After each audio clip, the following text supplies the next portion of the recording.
Next is fun in the city, next city, where you can see sums and shapes are so pretty. Next city, we all can be working it out, thinking about getting it right together.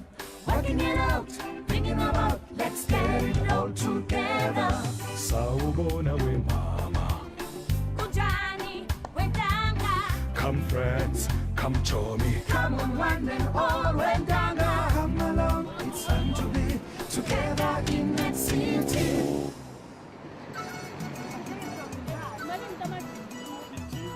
The sun is so lucky or not. Someone makes me want to go to sleep. Oh, me too, Michael. Me too. It's so nice to have a little sleep in the beautiful afternoon sunshine. Just now, the sun will move around and my store will be in the shade. Which is really nice in the summer when it's hot. But not so good in the winter. Oh, Brenda, careful! You don't want all these things to fall out of your hair. You better not leave the bleached on too long. Remember what happened last time. Don't remind me. I'm not stressed, Auntie. I brought this. Oh, an hourglass. What a brilliant idea. Oh, Brenda, it is already finished. Oh, no. Oh, I must have lost track of the time. I better go and rinse this off before I'm left with a lack of cheese scoop. Oh, Auntie. Brenda, what about your hourglass? Your hourglass. Oh, hello there. How are you? I think we don't have to worry. She'll be back. And I'll have something interesting to show Lebo. I wonder how long it takes for this scent to run through it.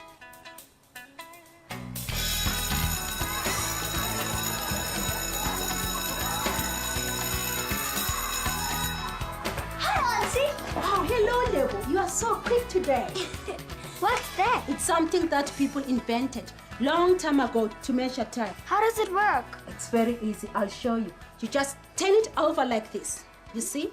And when all the sand has run through it, you'll know that it's time up. This hourglass takes 5 minutes for the sand to run through it. You see? That's clever. Oh, is it, ne? You see, Lebo, even in the olden days, people knew that it was very, very important to measure time. Oh, hello, Tommy. Hi, Auntie. I don't think it's that important, Auntie. Why do you say that, Tom? I just think people get too stressed about being on time. My teacher's always shouting at me about being late. Yeah, that's because you are always late. And everyone's always telling me to hurry up. Imagine how cool it would be if we lived in a world without clocks.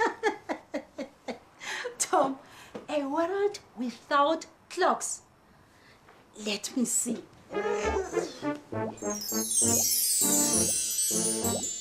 Welcome to the world without timekeepers. No night, no day. All we do is play. Time Free Zone is where we're gonna stay. Here, people go to sleep when they feel like it, even if it's in the middle of the day. I feel sleepy. I think I'll crash. And kids go to school only when they feel like it. So do the teachers, which means that nobody really gets a chance to learn anything. Hey, where is everyone? The taxis only arrive when they feel like it, which means you can't always get places. And the shops only open occasionally. Open up, open up. I need to shop. Okay, you can stop now. A world with no time wouldn't be so cool after all. Yeah. And I can't imagine school where the bell doesn't ring on time. You see, Lebo, we need to know how long it takes to do something and when to move on to the next activity. Auntie, what did people do in the olden days before there were clocks or hourglass? They used to sleep when it was dark, Michael. And during the day, they will rely on the sun to tell time. How? by using shadows. People knew that the shadows were long in the afternoon. That's when the sun was going down. Like now. You're so right, Lebo. But also in the morning when the sun wasn't properly up. And they also knew that in the afternoon when the shadows were short, that was close to midday, and the sun was directly overhead.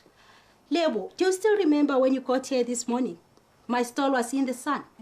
Yep, I remember that. Ah, but look at my stall now. It's in the shade. You're so right, Tom. Because time has passed and the sun has moved. That's how they invented shadow clocks. Shadow clocks. Cool. I'll show you how they work. Lebo, pass me your bag there. What do you need my bag for? Thank you. I'm gonna put it right here. Tommy, draw a line to mark the shadow of the bag. There you go, right?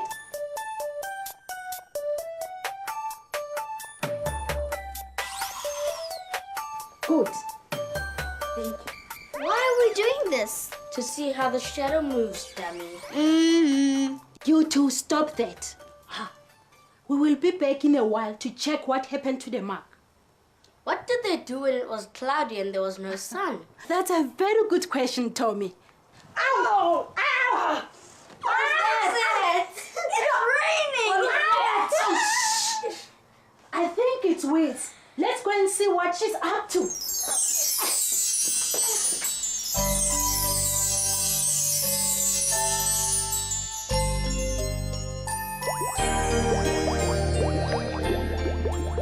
Oops, I was just sorting out my water clock. Look, it's pretty wicked, don't you think? I'm doing research on measuring and representing time in different cultures throughout history. I was just getting ready to do some time traveling, and I was hoping you could come join me. I promise we'll have a good time. Get it? Good time? I'm going to be your guide again. Here we go. Good afternoon, ladies and gentlemen. Today we take a trip back in time with our time machine to look at examples of how people measured time in the past. Buckle up your seatbelts. It's going to be a bumpy ride.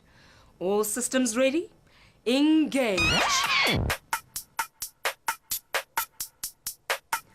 Obelisks were built as early as 3500 BC. As the sun moved, the shadow of the obelisk moved, so people could see when it was morning and when it was afternoon by following the movement of the shadow. As far back as 1500 BC, Egyptians divided the day into sections and used a method of measuring the sun's shadow on a sundial to see what time of day it was. The problem with sundials was that time could only be measured as long as the sun was shining. This problem was solved with the invention of the water clock. Some of the earliest examples used by the Greeks were of small bowls designed to slowly fill at a constant rate through a small hole in the bottom. Markings on the inside measured the passing of hours as the water reached them.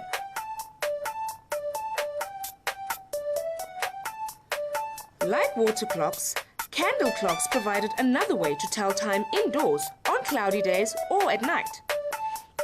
In China, a candle was marked into equal segments, and as the candle burned down, people would know how many segments of time had passed. People sometimes even put nails in the markings and a bowl under the candle, so as the candle burned down, the nail would fall into the bowl, making a noise which would let people know how much time had passed. Like a really early alarm clock. Wicked, huh? Other people put different scents in the candles, so as the candle burned down, the different scent would let people know what the time was. Since the invention of the sand glasses before the 14th century in Europe, they are still working in the same way. Dry sand flows from one glass bowl into another glass bowl. The little hole joining the two bowls only allows a few grains of sand through at a time. The world's largest children's museum, the Children's Museum of Indianapolis, keeps track of time with a humongous water clock designed by a French physicist and bought by the museum in 1989.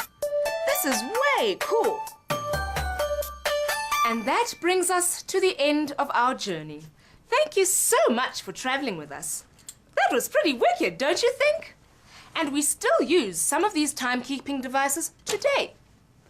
Well, I'm off to find some more funky and freaky stuff to show you. Check you on the flip side. I'm out of here.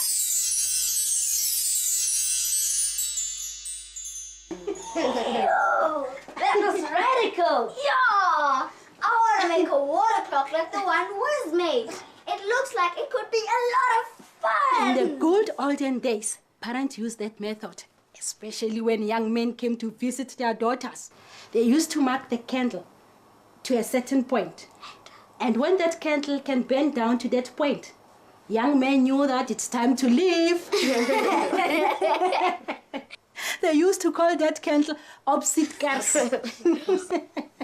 Of course, today they would just use an alarm clock.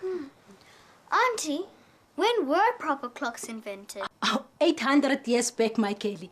But they didn't have hands like this on my watch. Hands? I don't see any hands on my watch. I'm not talking about your actual hands. You see, these little sticks that point are called hands. They just had markings for the quarter hours, and bells rang to mark each quarter. And then they developed clocks with hands, and they mark it from 1 to 12. That means the hands would have to go round twice in one day. You're so right, Lebo. 12 hours for the day and 12 hours for the night. I've got a digital watch. Oh, you've got. You see now, you don't have to worry about the AM and the PM. It is a 24-hour watch. You don't even have to worry about winding it up, which make it so accurate. Auntie, if Tommy's watch is called a digital watch, does your kind of watch have a special name too? Oh, yes, it has, Lebo. But it is not an easy name. It is called an analog watch. Analog watch. Analog. Check at the time. I'd better go. Not before we've checked my back shadow to see how much it's moved. Okay, but make it snappy. I don't want to be late. Seems like someone has turned over a new leaf.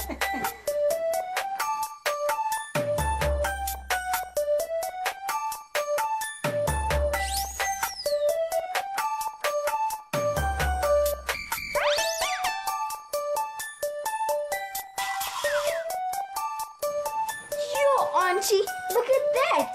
Look how much it's moved! With the proper shadow clock sundial, they would have put a mark for every hour. Oh, sounds like mistakes. Right on time as usual. I'd better go. I don't want to be late. Bye, Auntie. Oh, bye, Tom. Later, Lips. See you tomorrow!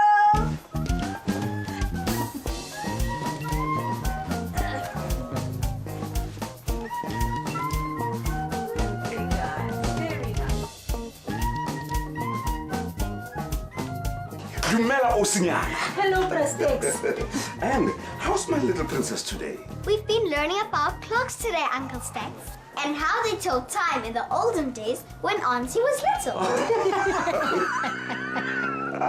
I'm not that old. That was a bit before that, my girl. A few hundred years. Oh, okay. Well, it was a long, long time ago. Yes. Do you know that they used to rely on the sun and the shadows on the ground to tell what time it was, Uncle Stax? Really? Well, I can see from the long shadows on the ground that it's time for us to go. Okay. Come, my little Bye, princess. Auntie. Bye, my girl. Bye-bye, Osinyana. Bye-bye. Hi, Prastex. Bye-bye.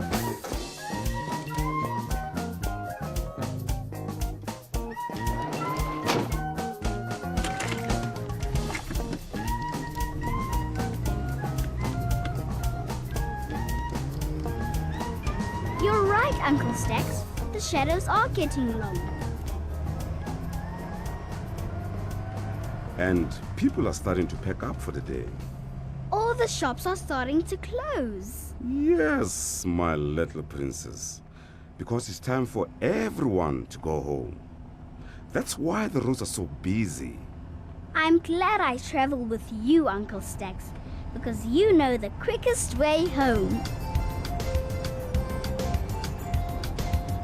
And here we are. Thank you, Uncle Stax.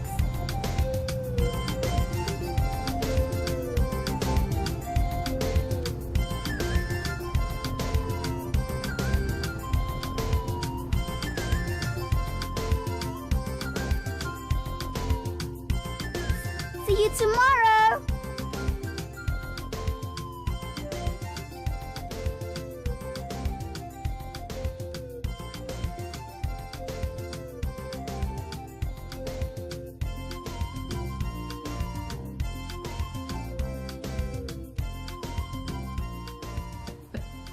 Oh, it was so nice to see you again. I'll tell you what. Why don't you come visit again tomorrow? From me, bye. Next is fun in the city, next city, where you can see sums and shapes are so pretty. Next city, we all can be working it out, thinking about getting it right together. Working it out, thinking about, let's get it all together. Sawubona we mama.